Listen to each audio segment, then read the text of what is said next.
So why are we here? On principle. She still has her job. She has not, to the best of my knowledge, been reprimanded, and the store has tolerated outright theft. This is not my opinion. This is physical evidence. They tolerated outright theft. It's not my fault that she wanted some kind of a Christmas bonus on her own as an individual employee. In an industry that from the top constantly cheats consumers through price fixing, that store managers constantly take items off of sale on their computers. We have, in addition to that, employees working on their own, taking money out of my pocket. The principle of the thing is we have theft, we have denial of the theft, and we have zero cooperation from the corporation. Okay. Now, I have a couple of questions to ask. Yes, ma'am. How many lawsuits have you filed with regard to this particular incident? One. And this is the only one? Yes, ma'am. Never filed any lawsuits against her because she has a counterclaim against you for a variety of things, including abusive process, which is really the basis of your lawsuit, although you don't couch it in that language. She says that you've sued her at various times, and she'll tell me about that. You've also slandered her, which you did right now. You said she was a thief. And I stand by that. May cost you money, Mr. Lake. You understand that? I stand by it. Because now I'm going to ask you some questions. Then I'll get to you.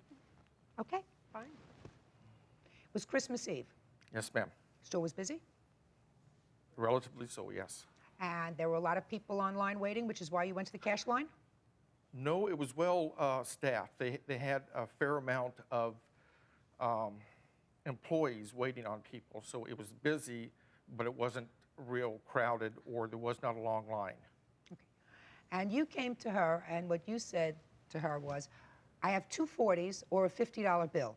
Or two 20s or a $50 bill. Yes, ma'am. Well, why would you say you had two 20s if the whole champagne was only $4? I wanted to know, in the cash line, yeah. you know, I went through the cash line because I had one item in cash. No, Mr. Lake, you're not following me, sir. If I had a 20 and a 50 and I was buying a $4 item, I might say, can you cash a 50? I have a 50 or a 20. Can you cash a 50? You told me that you said to her, I have two 20s and a 50. Because I had just pulled it out and I was looking at it and communicating right off the cuff at that moment. So what you did, what you're saying to me, Mr. Lake, is, since you must agree with me that that was sort of a silly thing to say, I have two 20s to pay for a $4 item or a 50. I mean, that was kind of ridiculous, right? Mr. Lake, is that kind of ridiculous to say I have two 20s to pay for a $4 item or I have a $50 bill? That's the items that I pulled out. That's the cash I had on hand. Well, who cares what cash you had? What if you had a $1,000 bill? She doesn't care what cash you had on hand. You had a 20 and a 50. You could have paid with either one. I had a couple So of 20s. can you say, did you ever say I made a mistake? Did you ever say that in your life? Often. Very good. Well, so you made a mistake. You should have said, I just have a 20 and a 50. Can you cash the 50? Well, if I had more time, if it wasn't a rush situation, maybe I would have. Now we're getting there, Mr. Lake.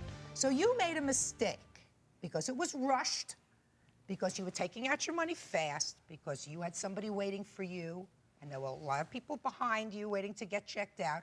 So you made a mistake. Why wouldn't you give this young lady, and I haven't heard from her yet, the benefit of the doubt? Why do you ascribe to her malevolence, criminal activity, when it could have been an honest mistake?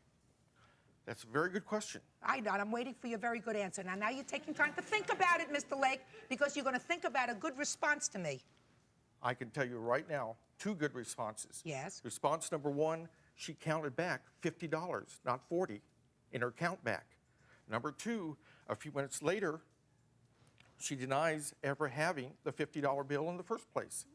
Okay, And she said right then and there, oh, you know, if she'd apologized, if she would have helped me confer with the manager. I mean, up until I got the money back that night, she was fighting the manager. If she would have admitted her mistake, that would have been fine. Mr. Lake, you don't think as a consumer you made a mistake by taking the money when she counted out the money and not looking at it? Not saying, I gave her a $50 bill, let me just check my change instead of taking your change and just putting it in your pocket. Don't you have any responsibility to do that right at that moment? Whatever responsibility I had with that, I took care of it as soon as possible. No, you didn't.